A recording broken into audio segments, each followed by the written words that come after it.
दोस्तों, स्वागत है आप सभी का हमारे YouTube चैनल स्टूडेंट आईक्यू में। 2024 यूपी पुलिस री एग्ज़ाम की तैयारी के लिए आज के इस वीडियो में हम लोग बहुत ही इम्पोर्टेंट क्वेश्चंस को सॉल्व करने वाले हैं, जो जीएस और हिंदी के टॉप क्वेश्चंस में से हैं। ये क्वेश्चंस आपके यूपी पुलिस री एग्ज़ाम के लिए काफ़ी इम्पोर्टेंट हैं। दोस्तों, वीडियो को पूरा ज़रूर देखें। ठीक है दोस्तों, चलिए शुरू करते हैं। पहला प्रश्न है, जिस तापमान पर वायु में जल वाष्प संघनित होना शुरू होता कर देगा उसे कहा जाता है। ऑप्शन ए दहनांक, बी वहावांग, सी ओसांग, डी रफुरांग। इसमें करेक्ट आंसर हो जाएगा ऑप्शन सी ओसांग। दोस्तों, जिस तापमान पर वायु में जल वाष्प संघनित होना शुरू हो जाती है उसे ओसांग कहा जाता है। ऑप्शन सी करेक्ट आंसर है। अगला प्रश्न है, एक प्रकाश वर्ष क्या मापता है? ऑप्शन ए घनत्व, बी दूरी, सी समय, डी प्रकाश की तीव्रता। इसमें करेक्ट आंसर है ऑप्शन बी दूरी। अंतर्राष्ट्रीय खगोलीय संघ के अनुसार एक प्रकाश वर्ष वह दूरी है जो निर्वात में प्रकाश द्वारा एक साल में तय की जाती है या एक वर्ष में तय की जाती है। ठीक है, तो एक प्रकाश वर्ष क्या मापता है? दूरी मापता है। अगला प्रश्न है, भारत में पहली रेलवे लाइन का परिचालन किस वर्ष में किया गया था?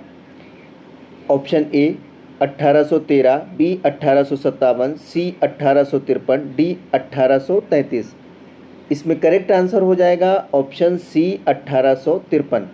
दोस्तों, गवर्नर जनरल लॉर्ड डलहौजी के समय वर्ष 1853 में बम्बई से ठाणे के बीच भारत में पहली रेलवे लाइन का संचालन हुआ था और ये ग्रेट इंडियन पेनिनसुला रेलवे द्वारा किया गया था।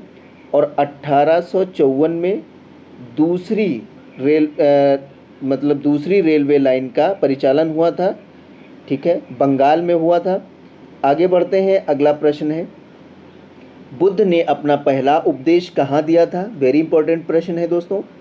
इसमें option A Sarnath, B Bodhgaya, C Lumbini, D Kushinagar. इसमें करेक्ट आंसर हो जाएगा ऑप्शन ए सारनाथ। दोस्तों, बुद्ध ने अपना पहला उपदेश सारनाथ में दिया था। आगे बढ़ते हैं। अगला प्रश्न है, पूर्व वैदिक काल में समाज के विभाजन का आधार क्या था? ऑप्शन ए धर्म, बी धन, सी जन्म, डी पेशा। इसमें करेक्ट आंसर है ऑप्शन डी। ठीक है, ऑप्शन डी करेक्ट आंसर है, पेशा। पूर्व वैदिक काल में समाज के विभाजन का मुख्य आधार पेशा या कर्म था। इसको कर्म भी कहते हैं। अगला प्रश्न है, ठोस कार्बन डाइऑक्साइड को भी कहा जाता है। ऑप्शन ए गहन जमी बर्फ, बी शुष्क हिम, सी कार्बन का समस्थानिक, डी हिम। इसमें करेक्ट आंसर हो जाएगा ऑप्शन बी शुष्क हिम। ठोस कार्बन डाइऑक्साइड को शुष्क बर्फ या ड्राई आइस भी कहा जाता है। ठीक है, ऑप्शन बी करेक्ट आंसर है। अगला प्रश्न है, सौर ऊर्जा का स्रोत है। ऑप्शन ए नाभिकीय संलयन, बी नाभिकीय विखंडन, सी सूर्य का संकुचन, डी सूर्य का प्रसार। दोस्तों, इसमें करेक्ट आंसर हो जाएगा ऑप्शन ए नाभिकीय संलयन। सौर ऊर्जा का स्रोत नाभिकीय संलयन है। जब दो हल्के नाभिक संलयित होकर एक बड़े नाभिक का निर्माण करते हैं तब ये प्रक्रिया नाभिकीय संलयन कहलाती है। ठीक है, आगे बढ़ते हैं। अगला प्रश्न है, इसमें से कौन बायोडिग्रेडेबल नहीं है? इसमें करेक्ट आंसर है ऑप्शन डी एल्युमिनियम।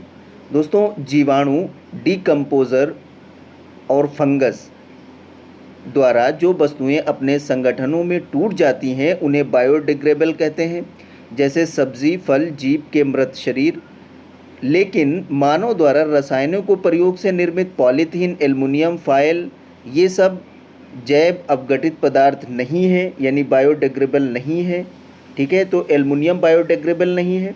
अगला प्रश्न है, होयलेश्वर मंदिर कर्नाटक में कहाँ स्थित है? इसमें करेक्ट आंसर है ऑप्शन ए हैलेबिडु। ठीक है, होयलेश्वर मंदिर भगवान शिव को समर्पित एक मंदिर है जो कर्नाटक के हैलेबिडु नामक स्थान पर स्थित है। इसका निर्माण 12वीं शताब्दी में राजा विष्णुवर्धन ने करवाया था।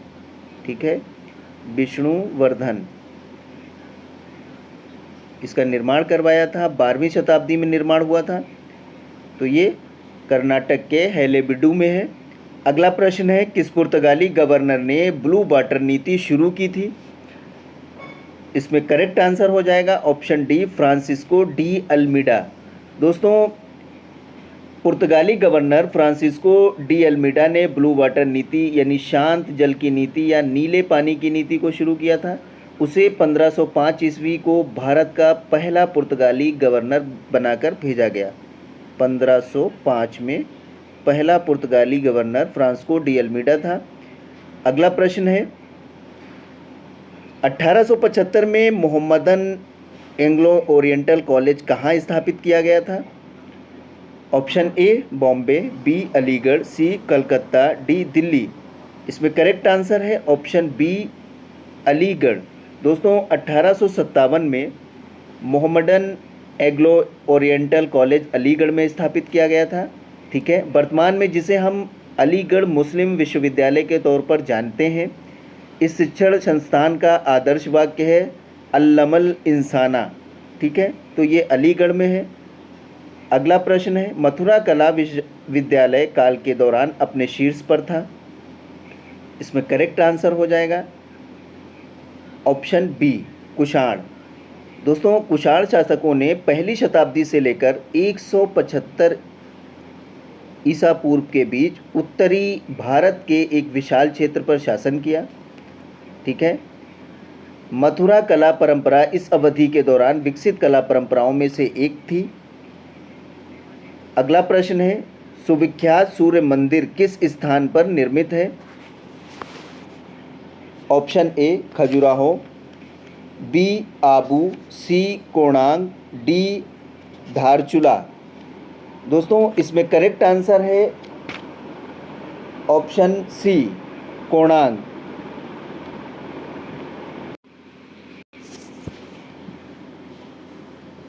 कोणार्क का सूर्य मंदिर भारत के उड़ीसा राज्य के पुरी ज़िले में स्थित है। इसे लाल बलुआ पत्थर और काले ग्रेनाइट पत्थर से 1236 से 1264 ईस्वी में गंग वंश के राजा नरसिंह देव प्रथम द्वारा बनाया गया था। ठीक है, 1236 से 1264 ईस्वी के बीच गंग वंश के राजा नरसिंह देव प्रथम ने बनवाया था। ये उड़ीसा राज्य के पुरी ज़िले में स्थित है। अगला प्रश्न है, विज्ञान की निम्नलिखित शाखाओं में से कौन सी आंत के अंगों के अध्ययन से संबंधित है? इसमें करेक्ट आंसर ऑप्शन बी हो जाएगा स्प्लैंक्नोलॉजी। ठीक है, विज्ञान की स्प्लैंक्नोलॉजी शरीर के आंतरिक भाग या अंग शाखा आंत के अंगों के अध्ययन से संबंधित है। ऑप्शन बी बिल्कुल करेक्ट आंसर है। अगला प्रश्न है, जब खाने में लंबे समय तक हरी सब्जियों का प्रयोग नहीं किया जाता है तो निम्न में से कौन सी बीमारी हो जाती है? ऑप्शन ए स्कर्बी, बी बेरी, सी रात्रि अंधत्व, डी पेलाग्रा। इसमें करेक्ट आंसर हो जाएगा ऑप्शन सी रात्रि अंधत्व। ठीक है, हरी सब्जियों में विटामिन ए बहुतायत मात्रा में पाया जाता है। हरी सब्जियों का इस्तेमाल न करने से शरीर में विटामिन ए की कमी हो जाती है, जिससे रात्रि अंधत्व या रतौंधी नामक रोग भी कहा जाता है। ठीक है, रात्रि अंधत्व हो जाता है, इसको रतौंधी भी कहते हैं। ये विटामिन ए की कमी से होता है। आगे बढ़ते हैं, अगला प्रश्न है, मोहिनी अट्टम नृत्य किस राज्य का है? Option A Kerala, B Andhra Pradesh, C Tamil Nadu, D Odisha. इसमें करेक्ट आंसर हो जाएगा ऑप्शन ए केरल। दोस्तों, मोहिनी अट्टम केरल की महिलाओं द्वारा किया जाने वाला शास्त्रीय नृत्य है जो कथकली से अधिक प्राचीन है। ठीक है, तो मोहिनी अट्टम केरल का नृत्य है। अगला प्रश्न है, रेरा शब्द का पूर्ण रूप है RERA, रेरा। इसमें ऑप्शन डी बिल्कुल करेक्ट आंसर हो जाएगा, real estates regulatory authority. RERA का पूरा नाम है। इसका गठन 1 मई 2016 को हुआ। इसका उद्देश्य धोखाधड़ी रोकना, पारदर्शिता सुनिश्चित करना, हितों की रक्षा, जागरूकता का प्रसार करना। ठीक है,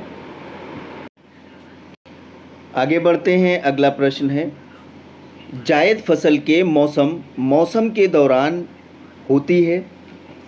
ऑप्शन ए शरद, बी ग्रीष्म, सी शीत, डी वर्षा। इसमें करेक्ट आंसर ऑप्शन बी है ग्रीष्म। ठीक है। जायद फसल ग्रीष्म यानी गर्मी के दौरान होती है। जायद फसलों की बुआई मार्च अप्रैल महीने में की जाती है। उत्पादन मई जून में होता है। ठीक है। जायद फसलों में जैसे खरबूजा, खीरा, ककड़ी, तरबूज ये सब आते हैं। आगे बढ़ते हैं। अगला प्रश्न है, वाणिज्य के किस क्षेत्र से बुल तथा बियर जुड़े हुए हैं? इसमें ऑप्शन ए विदेश व्यापार, बी आंतरिक व्यापार, सी शेयर बाजार, डी बैंकिंग। इसमें करेक्ट आंसर है ऑप्शन सी शेयर बाजार। दोस्तों, वाणिज्य के शेयर बाजार क्षेत्र से बुल और बियर जुड़े हुए हैं। अगला प्रश्न है, हॉटेनहॉट्स जाति किस देश के नागरिकों के लिए कहा जाता है? Option A America, B Australia, C Bharat, D दक्षिण पश्चिम अफ्रीका। इसमें करेक्ट आंसर ऑप्शन डी है दक्षिण पश्चिम अफ्रीका। हॉटेनहॉट्स जाति दक्षिण पश्चिम अफ्रीका के नागरिकों के लिए इस्तेमाल किया जाता है। ठीक है।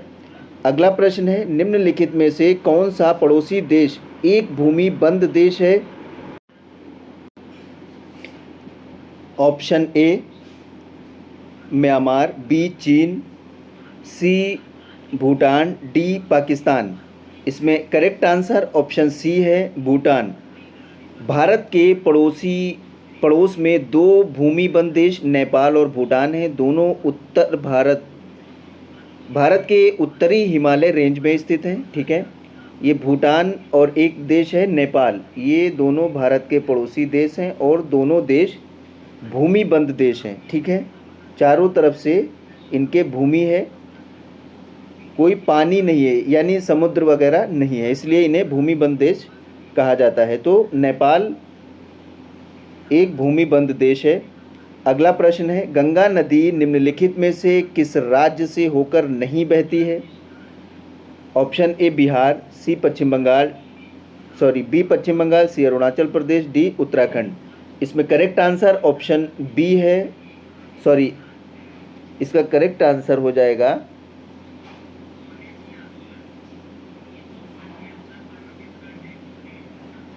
अरुणाचल प्रदेश। ठीक है। सी आंसर बिल्कुल करेक्ट है। गंगा नदी अरुणाचल प्रदेश से होकर नहीं बहती है। बिहार, पश्चिम बंगाल, उत्तराखंड इन राज्यों से गंगा नदी निकलती है। गंगा नदी उत्तराखंड के गढ़वाल हिमालय पर गंगोत्री से भागीरथी नाम से निकलती है। गंगा उत्तर प्रदेश, बिहार, झारखंड, पश्चिम बंगाल के फरक्का से होकर बांग्लादेश चली जाती है। ये नदी अरुणाचल प्रदेश से होकर नहीं बहती है। ठीक है, ये याद रखेंगे। ऑप्शन सी बिल्कुल करेक्ट आंसर है। अगला प्रश्न है, 3 बीघा विवाद किस देश के साथ है? Option A Bangladesh, B Nepal, C Bhutan, D Pakistan. इसमें करेक्ट आंसर है ऑप्शन ए बांग्लादेश। 3 बीघा गलियारा भारत और बांग्लादेश की सीमा पर स्थित भारत का एक भूभाग है जो सितंबर 2011 में बांग्लादेश को लीज पर दिया गया था ताकि बांग्लादेश के दहग्राम अंगरपोटा नामक अंतर्वेशों में भूमि भाग द्वारा बांग्लादेश से जोड़ा जा सके। ठीक है, तो 3 बीघा विवाद बांग्लादेश से संबंधित है। आगे बढ़ते हैं। अगला प्रश्न है, यमुना और बेतवा नदियों का संगम कहाँ होता है? Option A Kursela, B Allahabad, C Alampur, D Hamirpur. इसमें करेक्ट आंसर ऑप्शन डी है हमीरपुर। दोस्तों, यमुना और बेतवा नदी का संगम हमीरपुर में होता है। बेतवा यमुना की सहायक नदी है जो बिंद श्रेणी से निकलती है। आगे बढ़ते हैं। अगला प्रश्न है, चकमा शरणार्थी किस देश से संबंधित हैं? ऑप्शन ए नेपाल से, बी बांग्लादेश से, सी पाकिस्तान से, डी श्रीलंका से। इसमें करेक्ट आंसर ऑप्शन बी है बांग्लादेश से। ठीक है दोस्तों, चकमा शरणार्थी बांग्लादेश से संबंधित हैं। वर्ष 1964 से 1969 के बीच अरुणाचल प्रदेश में आकर बसने वाले बांग्लादेशी शरणार्थियों को चकमा शरणार्थी कहते हैं। आगे बढ़ते हैं। अगला प्रश्न है, निम्नलिखित में से संगीत के लिए कौन सा सम्मान दिया जाता है? इसमें ऑप्शन सी करेक्ट आंसर होगा कालिदास सम्मान। ठीक है, शास्त्रीय संगीत के क्षेत्र में उत्कृष्ट योगदान हेतु कालिदास सम्मान मध्य प्रदेश सरकार द्वारा प्रदान किया जाता है। अगला प्रश्न है, विश्व जल दिवस कब मनाया जाता है? इसमें करेक्ट आंसर ऑप्शन ए होगा मार्च 22, यानी 22 मार्च को। दोस्तों, विश्व जल दिवस 22 मार्च को मनाया जाता है। वर्ष 2023 में विश्व जल दिवस की थीम एक्सीलेटरिंग चेंज था। आगे बढ़ते हैं, अगला प्रश्न है, हरिवंश राय बच्चन को उनके किस काव्य संग्रह के लिए जाना जाता है? वेरी इंपॉर्टेंट है। इसमें ऑप्शन ए है नजरुल गीति, बी गीतांजलि, सी रजत रंगड़ी, डी मधुशाला। इसमें करेक्ट आंसर हो जाएगा ऑप्शन डी मधुशाला। हरिवंश राय बच्चन को उनके मधुशाला काव्य संग्रह के लिए जाना जाता है। ये उनकी प्रसिद्ध कृति है। आगे बढ़ते हैं, अगला प्रश्न है, संविधान सभा का अंतिम सत्र कब आयोजित किया गया था? वेरी इंपॉर्टेंट प्रश्न है दोस्तों। ऑप्शन ए 26 जनवरी 1950, बी 24 जनवरी 1950, सी 29 जनवरी 1952, डी 26 नवंबर 1949। इसमें करेक्ट आंसर ऑप्शन बी हो जाएगा 24 जनवरी 1950। दोस्तों, 24 जनवरी 1950 को संविधान सभा की अंतिम बैठक हुई। इसके बाद संविधान सभा ने 26 जनवरी 1950 से 51-52 में हुए आम चुनाव के बाद बनने वाली नई संसद के निर्माण तक भारत के अंतरिम संसद के रूप में काम किया था। ठीक है। अगला प्रश्न है, भारत की संविधान सभा के अध्यक्ष कौन थे? इसमें option A doctor Bhimrao Ambedkar, B doctor Rajendra Prasad, C Shri Krishna Swami Iyer, doctor Shri KM. Munshi. इसमें ऑप्शन बी करेक्ट आंसर है डॉक्टर राजेंद्र प्रसाद। दोस्तों, 11 दिसंबर 1946 को राजेंद्र प्रसाद संविधान सभा के स्थायी अध्यक्ष निर्वाचित हुए। Doctor BN. राव जो है वो संवैधानिक सलाहकार थे। डॉक्टर भीमराव अंबेडकर प्रारूप समिति के अध्यक्ष थे। अगला प्रश्न है, भारतीय संविधान के किस अनुच्छेद में राज्यों के लिए महाधिवक्ता के पद का प्रावधान किया गया है? ऑप्शन ए अनुच्छेद 148, अनुच्छेद 145, अनुच्छेद 65, अनुच्छेद 165। इसमें ऑप्शन डी करेक्ट आंसर है अनुच्छेद 165। भारतीय संविधान के अनुच्छेद 165 में राज्यों के लिए महाधिवक्ता का पद का प्रावधान है। राज्यपाल द्वारा महाधिवक्ता की नियुक्ति की जाती है, ये भी याद कर लेंगे। राज्यपाल द्वारा महाधिवक्ता की नियुक्ति होती है। अगला प्रश्न है, सूफी कवि अमीर खुसरो का जन्म उत्तर प्रदेश के किस ज़िले में हुआ था? Option A Bulandshahr, B Aligarh, C Etah, D Faizabad. इसमें करेक्ट आंसर है ऑप्शन सी एटा। दोस्तों, सूफी कवि अमीर खुसरो का जन्म 1253 ईस्वी में उत्तर प्रदेश के एटा ज़िले के पटियाली नामक गांव, वर्तमान में कासगंज में हुआ था। ठीक है। अगला प्रश्न है, उत्तर प्रदेश का राजकीय फूल कौन सा है? ऑप्शन ए गुलाब, बी गेंदा, सी चमेली, डी पलाश। इसमें करेक्ट आंसर हो जाएगा ऑप्शन डी पलाश। उत्तर प्रदेश का राजकीय फूल पलाश है। पलाश या टेसू एक वृक्ष है जिसके फूल बहुत ही आकर्षक होते हैं। अगला प्रश्न है, इनमें से कौन सा उत्तर प्रदेश का पारंपरिक शिल्प नहीं है? इसमें ऑप्शन ए कांथा टाके, बी जरदोजी, सी चिकनकारी, डी संगमरमर जरना। इसमें करेक्ट आंसर है ऑप्शन ए कांथा टाके। दोस्तों, कांथा टाके या कांथा कढ़ाई उत्तर प्रदेश का पारंपरिक शिल्प नहीं है। ये कढ़ाई बंगाल की प्राचीन परंपराओं में से है। और जरदोजी ये उत्तर प्रदेश की शिल्प कला है। ये लखनऊ में जरदोजी लखनऊ से संबंधित है। ठीक है। चिकनकारी भी लखनऊ से संबंधित, उत्तर प्रदेश से संबंधित है। अगला प्रश्न है, उत्तर प्रदेश पुलिस का मुख्यालय कहाँ स्थित है? वेरी इंपॉर्टेंट है दोस्तों, इसको याद कर लेंगे। इसमें option A Bareilly, B Prayagraj, C Noida, D Meerut. इसमें करेक्ट आंसर हो जाएगा ऑप्शन बी प्रयागराज। लेकिन दोस्तों, उत्तर प्रदेश का मुख्यालय लखनऊ में इस वक्त है। ठीक है। ये क्वेश्चन में लखनऊ नहीं है, पहले उत्तर प्रदेश का मुख्यालय प्रयागराज में ही था, जबकि इसका नया मुख्यालय लखनऊ में बना है। अगर ऑप्शन में लखनऊ है तो आप लखनऊ भी लगा सकते हैं और प्रयागराज भी ठीक है। तो ऑप्शन बी करेक्ट आंसर हो जाएगा, प्रयागराज। अगला प्रश्न है, निम्नलिखित में से कौन सा देश भारतीय राज्य उत्तर प्रदेश से सीमाएं साझा करता है? वेरी इंपॉर्टेंट है, इसमें करेक्ट आंसर हो जाएगा ऑप्शन सी, नेपाल। ठीक है, कौन सा देश भारतीय राज्य उत्तर प्रदेश से सीमाएं साझा करता है? वो नेपाल करता है। ठीक है, उत्तर प्रदेश की सीमा को स्पर्श करने वाला एकमात्र विदेशी राष्ट्र नेपाल है, जबकि केंद्र शासित प्रदेश दिल्ली सहित कुल 9 राज्य उत्तर प्रदेश की सीमा को स्पर्श करते हैं। ठीक है, आगे बढ़ते हैं। अगला प्रश्न है, दिसंबर 2023 में शिवाजी की प्रतिभा का अनावरण कहाँ किया गया? Option A Pune, B Sindhudurg, C Lucknow, D Bhopal. इसमें करेक्ट आंसर हो जाएगा सिंधुदुर्ग। भारतीय नौसेना 4 दिसंबर के अवसर पर प्रधानमंत्री मोदी ने सिंधुदुर्ग में छत्रपति शिवाजी की प्रतिभा का अनावरण किया। छत्रपति शिवाजी को एक कुशल नौसेना की स्थापना के लिए जाना जाता है। अगला प्रश्न है, दिसंबर 2023 में भारतीय वानिकी अनुसंधान और शिक्षा परिषद की पहली महिला महानिदेशक किसे नियुक्त किया गया? Option A Kanchan Devi, B Shiva Chauhan, C Shailaja Dhami, D Madhavi Puri Buch. इसमें करेक्ट आंसर है ऑप्शन ए, कंचन देवी। दोस्तों, दिसंबर 2023 में कंचन देवी को भारतीय वानिकी अनुसंधान शिक्षा परिषद की पहली महिला निदेशक के रूप में नियुक्त किया गया। अगला प्रश्न है, दिसंबर 2023 में किस राज्य में द हम्प द्वितीय विश्व युद्ध संग्रहालय का उद्घाटन कहाँ किया गया? Option A Bharat, B America, C Italy, D Germany. दोस्तों, इसमें करेक्ट आंसर ऑप्शन ए होगा, भारत। द हम्प द्वितीय विश्व युद्ध संग्रहालय का उद्घाटन भारत के अरुणाचल प्रदेश में किया गया। इसका उद्घाटन भारत में अमेरिकी राजदूत एरिक मार्सेटी ने किया था। ठीक है, आगे बढ़ते हैं। अगला प्रश्न है, प्योंगयांग किस देश की राजधानी है? Option A Maldives, B Mongolia, C Malaysia, D उत्तर कोरिया।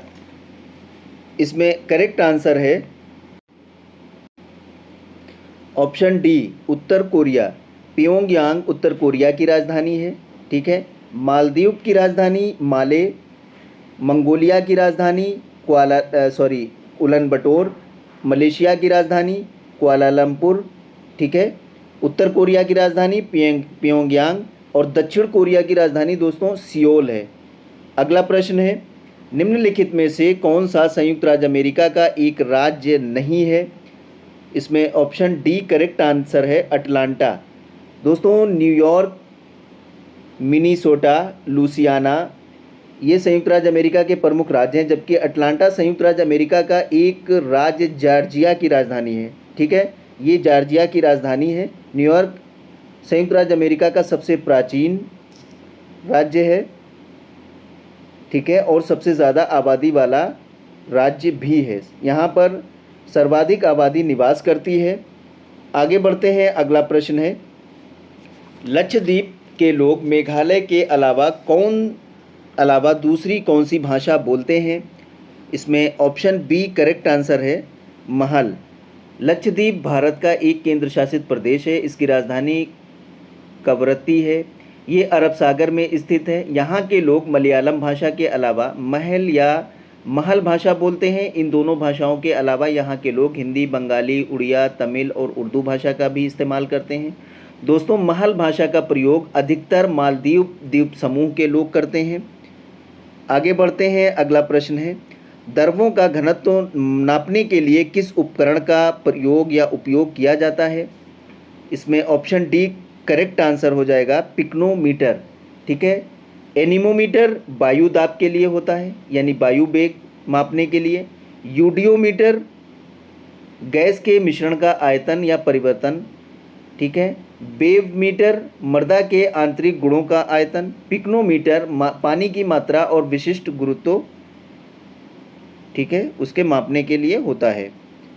अगला प्रश्न है, केंद्रीय विश्वविद्यालय बाबा साहब भीमराव अंबेडकर विश्वविद्यालय विद्या विहार किस राज्य में स्थित है? इसमें ऑप्शन डी करेक्ट आंसर हो जाएगा, लखनऊ। ठीक है, केंद्रीय विश्वविद्यालय बाबा साहब भीमराव विश्वविद्यालय 1996 में UN राव द्वारा लखनऊ के विद्या विहार में स्थापित एक केंद्रीय विश्वविद्यालय है। दोस्तों, ये विश्वविद्यालय विभिन्न क्षेत्रों में उच्च स्तरीय शिक्षण को बढ़ावा देने के उद्देश्य से स्थापित किया गया है। आगे बढ़ते हैं। अगला प्रश्न है, उत्तर प्रदेश पुलिस का मुख्यालय कहाँ स्थित है? Option A Bareilly, B Prayagraj, C Noida, D Meerut. दोस्तों, इसमें करेक्ट आंसर हो जाएगा ऑप्शन बी प्रयागराज। दोस्तों, अभी ऊपर भी हम लोगों ने उत्तर प्रदेश पुलिस के मुख्यालय से रिलेटेड प्रश्न किया था, वो भी प्रयागराज उसमें भी ऑप्शन में था।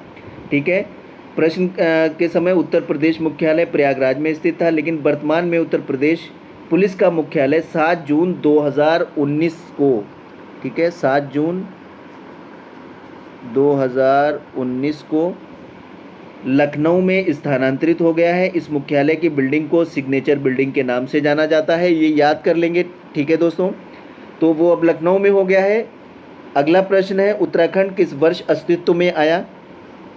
इसमें करेक्ट आंसर है ऑप्शन ए सन 2000। उत्तराखंड 9 नवंबर 2000 ईस्वी को उत्तर प्रदेश के उत्तर में स्थित हिमालयी ज़िलों को काटकर बनाया गया भारत का 27वां राज्य था। इसकी राजधानी देहरादून है। 4 धामों के प्रमुख बद्रीनाथ, केदारनाथ, गंगोत्री और यमुनोत्री यहाँ के 4 प्रमुख तीर्थ स्थल हैं। ये 2000 से 2006 तक इस राज्य को उत्तरांचल के नाम से जाना जाता था। वर्ष 2007 में इसे उत्तराखंड नाम दिया गया। ठीक है, 2007 में ये उत्तराखंड बना, यूके। पहले इसका नाम उत्तरांचल था। अगला प्रश्न है, बरसाना होली के साथ खेली जाती है? ऑप्शन ए टमाटर, बी दूध, सी पत्थर, डी डंडे। दोस्तों, इसमें करेक्ट आंसर हो जाएगा ऑप्शन डी। बरसाना की लठमार होली डंडे से खेली जाती है। यहाँ की लठमार होली पूरे विश्व में प्रसिद्ध है। ये फागुन मास की शुक्ल पक्ष की नवी को बरसाना मथुरा में हर्षोल्लास के साथ मनाई जाती है। अगला प्रश्न है, उत्तर प्रदेश में आयोजित कंपिल मेला किस समुदाय से जुड़ा हुआ है? इसमें करेक्ट आंसर ऑप्शन ए होगा जैन। ठीक है, जैन कंपिल मेला उत्तर प्रदेश में आयोजित जैन समुदाय से संबंधित मेला है, जो उत्तर प्रदेश के फर्रुखाबाद ज़िले में के कंपिल नामक स्थान पर हर साल आयोजित किया जाता है। कंपिल हिंदू और जैन धर्म से संबंधित प्रसिद्ध तीर्थ स्थान है। कंपिल में 1400 साल से भी प्राचीन निर्मित एक दिगंबर जैन मंदिर है, जहां भगवान विमलनाथ की प्रतिमा है। ठीक है, तो ये कहाँ है? ये है फर्रुखाबाद में। फर्रुखाबाद किससे संबंधित है? जैन धर्म से संबंधित है। अगला प्रश्न है, विश्व पर्यावरण दिवस मनाया जाता है। ऑप्शन ए 22 अप्रैल, बी 8 मई, सी 5 जून, डी 11 जून। दोस्तों, बहुत ही इम्पोर्टेंट प्रश्न है। इसका करेक्ट आंसर होगा ऑप्शन सी 5 जून। विश्व पर्यावरण दिवस 5 जून को पूरे विश्व में मनाया जाता है। वर्ष 1972 से 5 जून से 16 जून तक चले संयुक्त राष्ट्र महासभा द्वारा आयोजित पर्यावरण सम्मेलन में चर्चा के बाद विश्व पर्यावरण दिवस पहली बार 5 जून 1974 को मनाया गया था। तो इसलिए 5 जून को विश्व पर्यावरण दिवस मनाया जाता है। ठीक है, और दिवस ये हैं आपका 22 अप्रैल। 22 अप्रैल को पृथ्वी दिवस मनाया जाता है। 8 मई को विश्व रेड क्रॉस दिवस मनाया जाता है। 21 जून को इसमें 11 जून है, लेकिन 21 जून को विश्व अंतर्राष्ट्रीय योग दिवस मनाया जाता है। ये भी याद कर लेंगे, योग दिवस 21 जून को मनाया जाता है। अगला प्रश्न है, जेट इंजन का आविष्कार किसने किया था? इसमें करेक्ट आंसर हो जाएगा option B sir Frank Whittle. Jet engine का आविष्कार सर फ्रैंक व्हिटल ने किया था। इस इंजन को संवेग के संरक्षण के सिद्धांत पर काम करने वाला एक प्रकार का इंजन था। जेम्स वॉट ने भाप के इंजन का आविष्कार किया था। ठीक है, रोजर बेकन ने सूक्ष्मदर्शी बनाने में योगदान दिया था। लुइस एडिसन वाटरमैन ने फाउंटेन पेन का आविष्कार किया था। अगला प्रश्न है, निम्नलिखित में से कौन सी सामाजिक मीडिया नेटवर्क एक सार्वजनिक रूप से सूचीबद्ध कंपनी नहीं है? इसमें ऑप्शन डी करेक्ट आंसर हो जाएगा, क्योरा। ट्विटर, फेसबुक और बीईवो ये एक सामाजिक मीडिया नेटवर्क क्षेत्र में सार्वजनिक रूप से सूचीबद्ध कंपनियां हैं, लेकिन क्योरा एक अमेरिकी वेबसाइट है जो लोगों को किसी भी प्रश्न के पूछने और उस प्रश्न का उत्तर पाने का मंच उपलब्ध कराती है। इसको भी याद कर लेंगे। अगला प्रश्न है, किस भारतीय राज्य में सर्वाधिक क्षेत्र में वन स्थित हैं? इसमें option A Kerala, B Maharashtra, C Uttar Pradesh, D Madhya प्रदेश।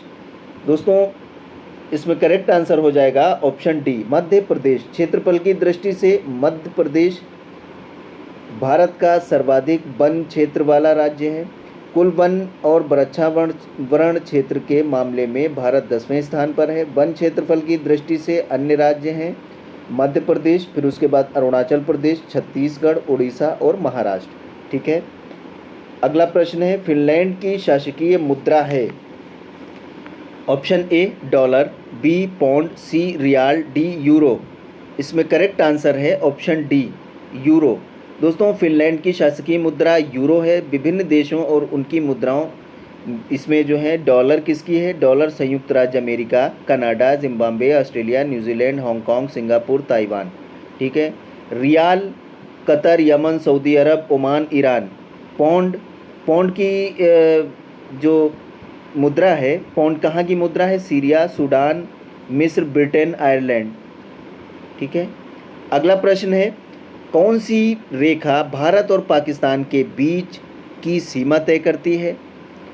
इसमें करेक्ट आंसर हो जाएगा ऑप्शन बी रेड क्लिफ रेखा। दोस्तों भारत और पाकिस्तान के बीच रेड क्लिफ रेखा सीमा तय करती है। ये 17 अगस्त 1947 को भारत विभाजन के बाद भारत और पाकिस्तान के बीच सीमा निर्धारण हेतु खींची गई थी। ठीक है। ये क्या है? रेड क्लिफ रेखा है। भारत और चीन के बीच मैकमोहन रेखा भारत और चीन के बीच है। ठीक है। भारत और चीन। डूरंड रेखा पाकिस्तान और अफगानिस्तान के बीच है। पाकिस्तान अफगानिस्तान के बीच डूरंड रेखा है। मेडिसिन रेखा मैकमोहन रेखा भारत चीन, रेड क्लिफ रेखा भारत पाकिस्तान। ठीक है। अगला प्रश्न है, भारत में कथक नृत्य की एक शास्त्रज्ञ हैं? Option A Sonal Mansingh, B Mallika Sarabhai, C Pandit Birju Maharaj, D Uday Shankar. इसमें करेक्ट आंसर है ऑप्शन सी पंडित बिरजू महाराज। ठीक है। ऑप्शन सी बिल्कुल करेक्ट आंसर है। सोनल मानसिंह भरतनाट्यम ओडिशा। ठीक है। मल्लिका साराभाई कुचिपुड़ी भरतनाट्यम, बिरजू महाराज कथक और उदय शंकर ये आधुनिक भारतीय नृत्य के जन्मदाता हैं। आगे बढ़ते हैं। अगला प्रश्न है, निम्नलिखित में से कौन सा यूपी पुलिस विभाग की चयन प्रक्रिया के चरणों में से एक नहीं है? ऑप्शन ए शारीरिक परीक्षण, बी शैक्षिक योग्यता, सी आयु पात्रता, डी भाषा परीक्षण। दोस्तों इसमें करेक्ट आंसर ऑप्शन डी है भाषा परीक्षण। शारीरिक दक्षता परीक्षा, शैक्षणिक योग्यता परीक्षण, आयु पात्रता जांच, लिखित परीक्षा उत्तर प्रदेश पुलिस विभाग के चयन प्रक्रिया के प्रमुख चरण हैं, जबकि अलग से भाषा परीक्षण चयन प्रक्रिया का हिस्सा नहीं है, बल्कि ये लिखित परीक्षा के पाठ्यक्रम में ही समाहित है। ठीक है। भाषा परीक्षण। अगला प्रश्न है, एक पौराणिक कथा के अनुसार किस देवता ने दशावमेध घाट पर किए जाने वाले दशावमेध यज्ञ के दौरान 10 घोड़ों की बलि दी थी? ऑप्शन ए भगवान विष्णु, बी भगवान ब्रह्मा, सी भगवान शिव, डी देवी काली। दोस्तों इसमें करेक्ट आंसर हो जाएगा ऑप्शन बी भगवान ब्रह्मा। दशावमेध घाट वाराणसी काशी में गंगा तट पर बसे 84 घाटों में से एक है। ठीक है। इसका शाब्दिक अर्थ होता है 10 घोड़ों का बलिदान। पौराणिक कथाओं के अनुसार भगवान ब्रह्मा ने इस घाट पर दशाश्वमेध यज्ञ किया था, जिसमें 10 घोड़ों की बलि दी थी। इस घाट में डुबकी लगाने से 10 अश्वमेध यज्ञ के बराबर पुण्य की प्राप्ति होती है। ठीक है, ये भगवान ब्रह्मा जो देवता थे उन्होंने दशाश्वमेध यज्ञ के दौरान 10 घोड़ों की बलि दी थी। आगे बढ़ते हैं, अगला प्रश्न है, भारत में बहादुरी का सर्वोच्च पुरस्कार निम्नलिखित में से कौन सा है? ऑप्शन ए अशोक चक्र, बी परमवीर चक्र, सी कीर्ति चक्र, डी वीर चक्र। दोस्तों इसमें करेक्ट आंसर हो जाएगा ऑप्शन बी परमवीर चक्र। ठीक है, भारत में बहादुरी के लिए दिया जाने वाला सर्वोच्च पुरस्कार परमवीर चक्र है, जिसकी शुरुआत वर्ष 1947 में हुई। ये सम्मान उन बहादुर सैनिकों को दिया जाता है जो शत्रु के सामने अपने अदम्य साहस और वीरता का परिचय देते हैं। अब तक कुल 21 सैनिकों को परमवीर चक्र से नवाजा जा चुका है। ठीक है, अगला प्रश्न है, शिवाजी के छोटे बेटे का नाम बताइए जो तीसरे छत्रपति थे। इसमें option A Raja Ram, B Sambhaji, C Shahu, D Bajirao. दोस्तों इसमें करेक्ट आंसर है ऑप्शन ए राजा राम। शिवाजी महाराज शिवनेरी दुर्ग में इनका जन्म रायगढ़ में हुआ था। इनके पिता का नाम शाहजी भोसले, माता का नाम जीजाबाई भोसले था। शिवाजी महाराज के 2 बेटे थे, 6 बेटियां थीं। बड़ा बेटा संभाजी महाराज, ये संभाजी महाराज बड़े बेटे थे जो दूसरे छत्रपति और वास्तविक उत्तराधिकारी थे, तथा सबसे छोटे बेटे राजा राम थे जो तीसरे छत्रपति थे। ठीक है, अगला प्रश्न है, ओडिशा से प्रारंभ एक प्राचीन लोक नृत्य है, वेरी इंपॉर्टेंट है। इसमें ऑप्शन ए है पुलिकली, बी राउत नाच, सी डालू कुनीता, डी घुमरा। इसमें करेक्ट आंसर है ऑप्शन डी घुमरा। दोस्तों घुमरा ओडिशा के प्रारंभ का एक प्राचीन लोक नृत्य है। पुलिकली केरल राज्य का, ये केरल का है। ठीक है, पुलिकली केरल राज्य का एक प्राचीन मनोरंजक लोक नृत्य है जो वहाँ के प्रसिद्ध त्यौहार ओणम के अवसर पर मनाया जाता है। और ये राउत नाच छत्तीसगढ़ का है। ठीक है, लोक नृत्य है जो नगाड़े की धुन पर किया जाता है। इसे हालुत मत्थ भी कहते हैं। और एक दूसरा है आपका डालू कुनीता। ठीक है, ये डालू कुनीता कहाँ का है? ये कर्नाटक का है। डालू कुनीता कर्नाटक का है, ये भी याद कर लेंगे, कर्नाटक। आगे बढ़ते हैं, अगला प्रश्न है, निम्नलिखित में से कौन सा बैंक भारत का सबसे पुराना सार्वजनिक क्षेत्र का बैंक है? Option A bank of India, B bank of Baroda, C Allahabad bank, D UCO bank. दोस्तों इसमें करेक्ट आंसर हो जाएगा option C Allahabad bank. Allahabad bank Bharat का सबसे पुराना सार्वजनिक क्षेत्र का बैंक है। इसकी स्थापना 1865 में हुई थी। इसका प्रधान कार्यालय कोलकाता में है। ठीक है, ये भी याद कर लेंगे, इसका कोलकाता में इसका कार्यालय है। पूरे भारत में इसकी 2400 से अधिक शाखाएं हैं। इलाहाबाद बैंक ने 2014 में अपनी 150वीं वर्षगांठ बनाई। 2020 में इलाहाबाद बैंक का विलय इंडियन बैंक में हो गया। ठीक है, ये भी याद रखेंगे, इलाहाबाद बैंक का इंडियन बैंक में इसका विलय हो गया, इंडियन बैंक। आगे बढ़ते हैं, अगला प्रश्न है, वैदिक सभ्यता नदी के तट पर विकसित हुई। इसमें करेक्ट आंसर हो जाएगा ऑप्शन डी सरस्वती। दोस्तों वैदिक सभ्यता सरस्वती नदी के किनारे पर विकसित हुई। वैदिक सभ्यता के दौरान ही वेदों की रचना हुई। भारतीय विद्वान तो इस सभ्यता को अनादि परंपरा की सभ्यता मानते हैं। अधिकतर विद्वान वैदिक सभ्यता का काल 1500 से 500 ईसा पूर्व के बीच मानते हैं। इस काल में हिंदू धर्म की नींव रखी गई थी। अगला प्रश्न है, जुलाई 1944 में संयुक्त राष्ट्र ब्रेटन वुड्स सम्मेलन में किस अंतर्राष्ट्रीय संगठन की कल्पना की गई थी? इसमें करेक्ट आंसर है ऑप्शन डी अंतर्राष्ट्रीय मुद्रा कोष। जुलाई 1944 में संयुक्त राष्ट्र के ब्रिटेन वुड्स सम्मेलन में अंतर्राष्ट्रीय मुद्रा कोष संगठन यानी कि IMF, India international monetary fund, इसकी संकल्पना की गई थी। अगला प्रश्न है, भारत में पहली इंजन विरहित speed train 18 integral coach factory द्वारा विकसित की गई थी। Option A Chittaranjan, B Patiala, C Chennai, D Kapurthala. इसमें करेक्ट आंसर है ऑप्शन सी चेन्नई। दोस्तों, ट्रेन 18 का निर्माण चेन्नई इंटीग्रल कोच फैक्ट्री द्वारा विकसित किया गया। ये भारत की पहली इंजन विरहित ट्रेन है। ट्रेन 18 का पहला परीक्षण मुरादाबाद से रामपुर सेक्शन पर किया गया। ठीक है, इसकी अधिकतम गति 180 किलोमीटर प्रति घंटा है। ये ट्रेन दिल्ली से बनारस के बीच चलती है। इसका नाम 26 जनवरी 2019 को परिवर्तित कर वंदे भारत एक्सप्रेस किया गया। ठीक है, वंदे भारत, ये ट्रेन 18 का नाम था, इसको वंदे भारत किया गया। ये दिल्ली से वाराणसी के बीच चलती है।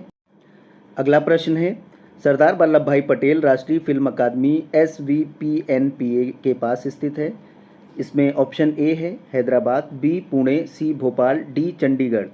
इसमें करेक्ट आंसर है ऑप्शन ए हैदराबाद। दोस्तों, सरदार वल्लभ भाई पटेल राष्ट्रीय पुलिस अकादमी SVPNPA हैदराबाद तेलंगाना में स्थित है। ये भारत की प्रमुख पुलिस प्रशिक्षण संस्थान है। इस अकादमी की स्थापना 15 सितंबर 1948 में हुई थी। अगला प्रश्न है, महाधमनी के शीर्ष पर शुरू होती है। ऑप्शन ए दाहिना निलय, बी बायां निलय, सी दाहिना आलिंद, डी बायां आलिंद। इसमें करेक्ट आंसर है ऑप्शन बी बायां आलिंद। महाधमनी शरीर की सबसे बड़ी धमनी होती है। महाधमनी बायां निलय के शीर्ष पर शुरू होती है। ये सभी धमनियों में ऑक्सीजन युक्त रक्त यानी ब्लड को पहुंचाती है। महाधमनी की दीवार में कोलेस्ट्रॉल टुकड़े का निर्माण होता है। अगला प्रश्न है, गैल्वेनाइजिंग का मतलब इस्पात को की पतली परत के साथ आवरण करना है। इसमें करेक्ट आंसर हो जाएगा ऑप्शन बी जस्ता। दोस्तों, धातुओं का संरक्षण एक रासायनिक प्रक्रिया है जिसके फलस्वरूप धातुओं का क्षय होता है। गैल्वेनाइजिंग इस्पात या लोहे के ऊपर जस्ते की परत चढ़ा दी जाती है जिससे धातुओं के क्षरण यानी जंग न लगना उससे रोका जाता है। इसको गैल्वेनाइजिंग कहा जाता है। अगला प्रश्न है, C60 एक अणु है जिसमें के रूप में व्यवस्थित 60 कार्बन परमाणु होते हैं। इसमें आपका ऑप्शन सी करेक्ट आंसर हो जाएगा, 12 पंचभुज और 20 षटभुज। ठीक है, C60 एक अणु है जिसमें 60 कार्बन परमाणु होते हैं जिसे 12 पंचभुज और 20 षटभुज के रूप में व्यवस्थित किया जाता है। इसका आकार एक फुटबॉल गेंद के समान होता है।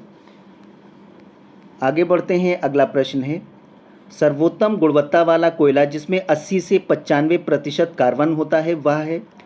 दोस्तों, बहुत ही इंपॉर्टेंट प्रश्न है, इसको रट लेंगे। इसमें ऑप्शन डी करेक्ट आंसर हो जाएगा, एंथ्रेसाइट। एंथ्रेसाइट कोयला सर्वोत्तम गुणवत्ता वाला कोयला होता है। इसमें उच्च ऊर्जा सामग्री, उच्च कार्बन 85 से 95 होता है। इसमें कम नमी या वाष्पशील पदार्थ होते हैं, जबकि पीट कोयला सबसे कम गुणवत्ता वाला होता है। ये पीट कोयला जो है सबसे कम गुणवत्ता वाला माना जाता है, जिसमें 50 से 60% जो है वो कार्बन की मात्रा पाई जाती है। अगला प्रश्न है, को छोड़कर निम्नलिखित सभी संघनन बहुलक हैं। इसमें ऑप्शन ए है पॉलीएस्टर, बी पॉलीप्रोपोलीन, सी पॉलीएमाइड, डी पॉलीकार्बोनेट। दोस्तों, इसमें करेक्ट आंसर हो जाएगा ऑप्शन बी पॉलीप्रोपोलीन।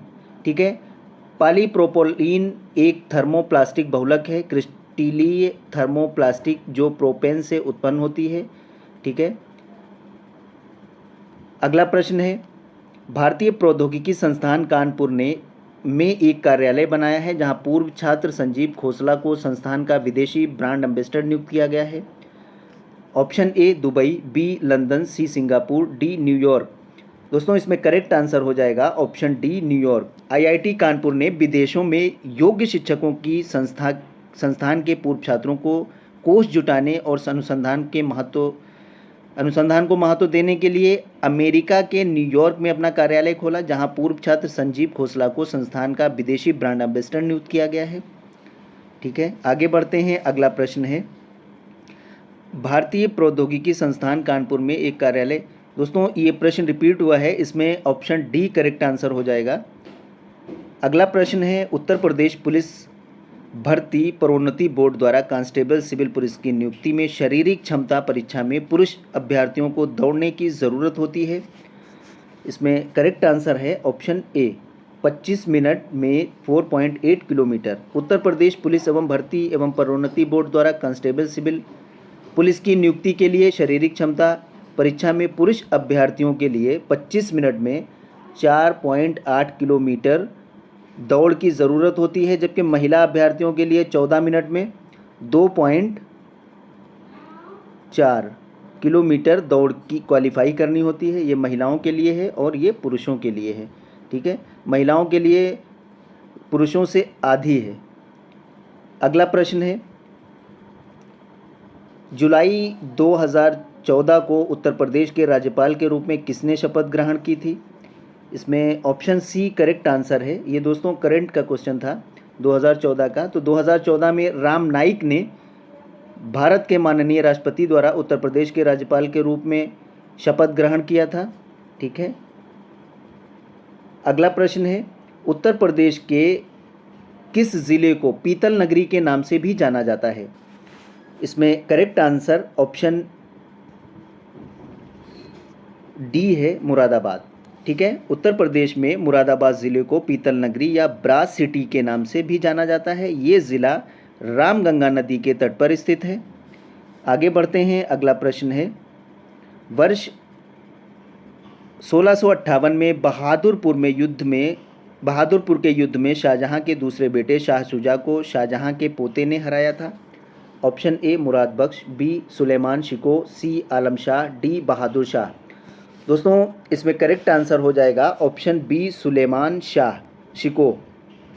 बहादुरपुर का युद्ध वर्ष 1658, ठीक है, 1658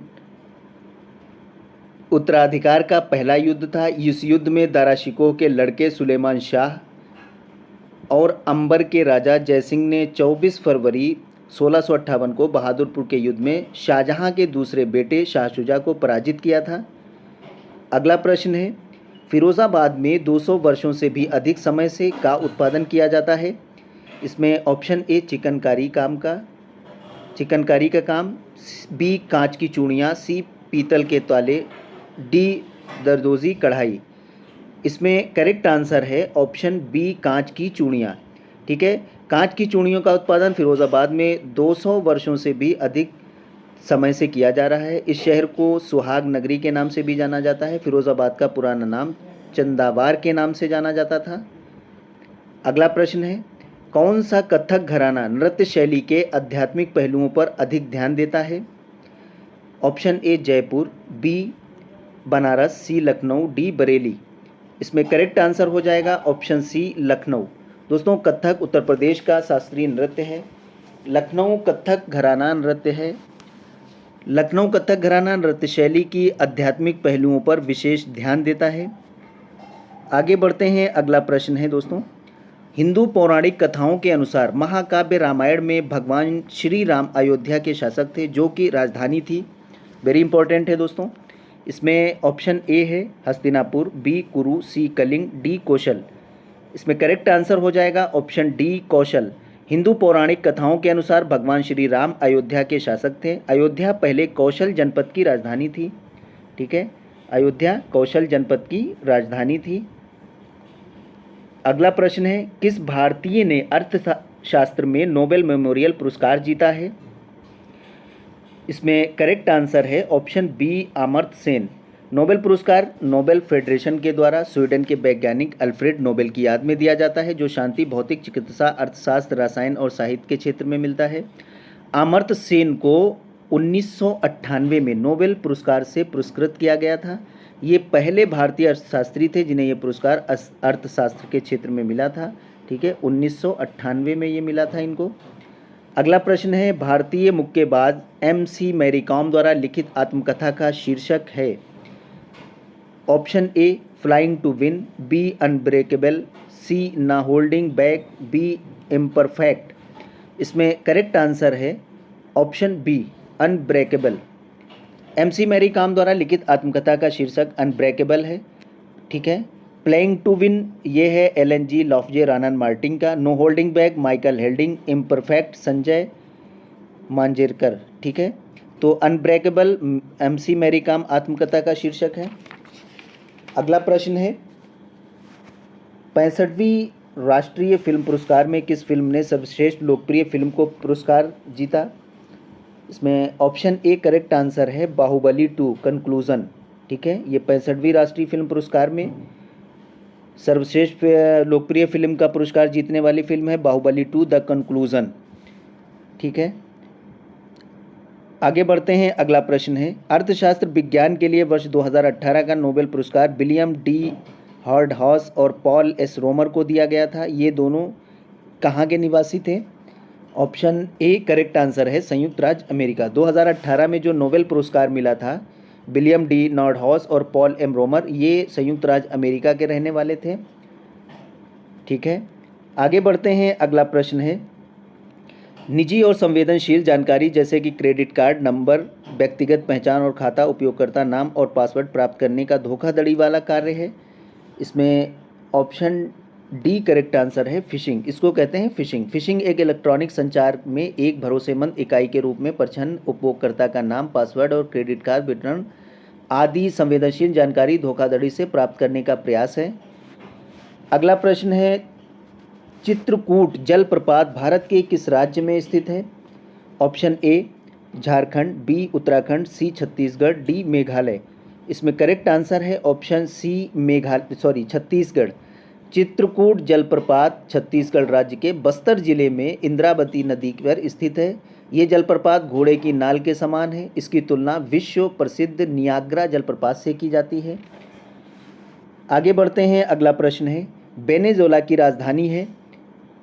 वेनेजुएला की राजधानी क्या है? वेनेजुएला की राजधानी ऑप्शन डी काराकस है। ठीक है। वेनेजुएला दक्षिणी अमेरिका महाद्वीप में स्थित एक देश है जिसकी राजधानी काराकस है। अगला प्रश्न है, निम्नलिखित में से किस रेडियोधर्मी धातु का विश्व का सबसे बड़ा भंडार मौजूद है? Option A uranium, B radium, C bismuth, D thorium. इसमें करेक्ट आंसर ऑप्शन डी है थोरियम। थोरियम रेडियोधर्मी धातु का विश्व में सबसे बड़ा भंडार भारत में मौजूद है। ठीक है। भारत में थोरियम का सबसे बड़ा भंडार मौजूद है। इसकी धातु की खोज 1828 में बर्जीलियस ने की थी और मोनोजाइट इसका सबसे महत्वपूर्ण अयस्क है। विश्व में मोनोजाइट का सबसे बड़ा भंडार भारत के केरल राज्य में है। अगला प्रश्न है, ऑस्ट्रेलिया के एकमात्र द्वीपीय राज्य का नाम बताइए। Option A Capri, B Ibiza, C Tasmania, D Rhodes. दोस्तों इसमें करेक्ट आंसर हो जाएगा ऑप्शन सी तस्मानिया। ऑस्ट्रेलिया के मुख्य भूमि के दक्षिण में 240 किलोमीटर दूरी पर स्थित एक द्वीपीय प्रदेश तस्मानिया है जिसे ब्रॉस स्ट्रेट्स द्वारा अलग किया गया है। ये विश्व में 26वां सबसे बड़ा द्वीप जिसकी राजधानी होबार्ट है। ठीक है। आगे बढ़ते हैं। अगला प्रश्न है, निम्नलिखित में से कौन सा शहर गोदावरी नदी के किनारे स्थित नहीं है? Option A Nashik, B Navsari, C Nanded, D Nizamabad. इसमें करेक्ट आंसर ऑप्शन बी है। ठीक है, नवसारी। नासिक, नांदेड़ और निज़ामाबाद शहर गोदावरी नदी के तट पर स्थित हैं, लेकिन नवसारी शहर पूर्णा नदी पर है जो सूरत से 17 मील दक्षिण पूर्व स्थित है। अगला प्रश्न है, नीलम संजीव रेड्डी के कार्यकाल के बाद भारत के राष्ट्रपति कौन बने?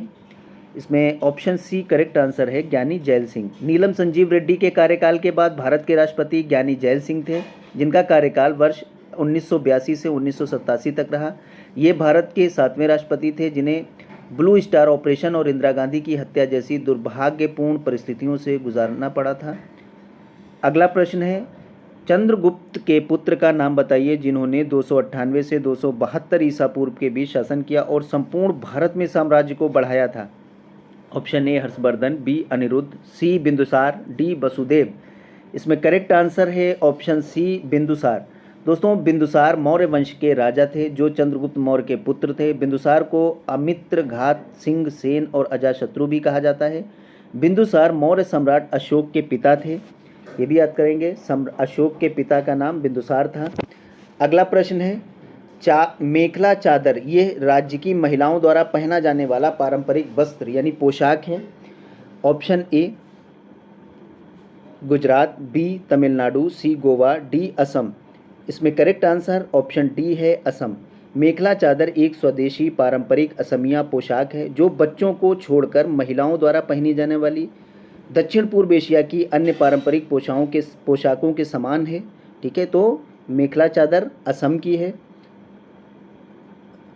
लास्ट प्रश्न है दोस्तों, रविंद्रनाथ टैगोर ने निम्नलिखित में से किस देश का राष्ट्रगान लिखा था? ऑप्शन ए चीन, बी म्यांमार, सी भूटान, डी बांग्लादेश। दोस्तों इसमें करेक्ट आंसर हो जाएगा ऑप्शन डी बांग्लादेश। रविंद्रनाथ टैगोर ने भारत के राष्ट्रगान के साथ साथ बांग्लादेश का राष्ट्रगान भी लिखा। इसे वर्ष 1906 में लिखा गया। बांग्लादेश का राष्ट्रगान आमार सोनार बांग्ला है। ठीक है दोस्तों, मिलते हैं अगली वीडियो में। जो लोग हमारे YouTube चैनल पर नए, हमारे YouTube चैनल को सब्सक्राइब कर लें, बेल आइकन ज़रूर प्रेस कर दें ताकि हमारी आने वाली अगली वीडियो का नोटिफिकेशन आपको सबसे पहले मिल सके।